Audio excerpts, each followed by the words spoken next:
Welcome to another video of drawing every single bird that exists. And today's episode suggested by NVR.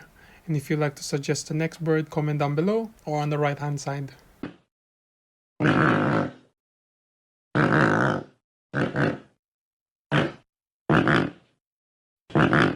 That's the sound of the great white pelican, the second largest pelican species just behind the Dalmatian pelican.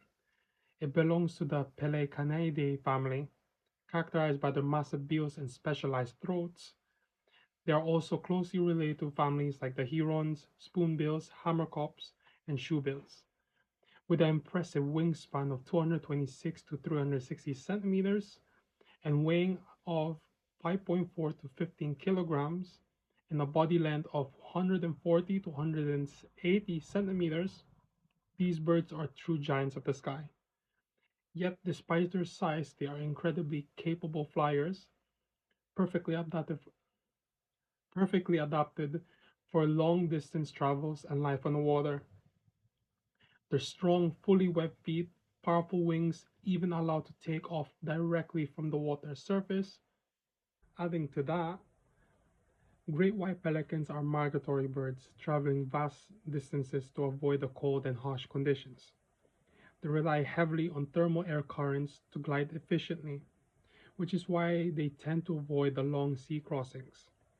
To conserve energy, they fly in the classic V formation, just like the species such as the mallard, using soaring flight and typical migrating during the day.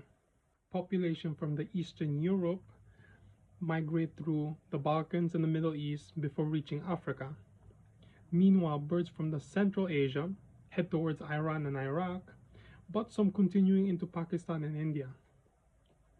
One of the most remarkable features of this bird is an enormous bill, which can stretch out to scoop up unsuspecting fish, mainly I'm struggling to say cichlid and carp, along with small invertebrates. Its expandable gular pouch can hold up to 13 liters of water. That's a lot. Around 4 kilograms of fish, although the average pelican will consume 1 kilogram of fish every single day. Another fascinating detail about the white pelican is that they lack a brood patch, a featherless, highly vascularized area that many birds use to incubate their eggs.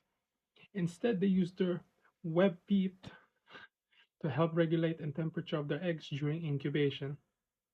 And here's my drawing of the great white pelican. Hope you guys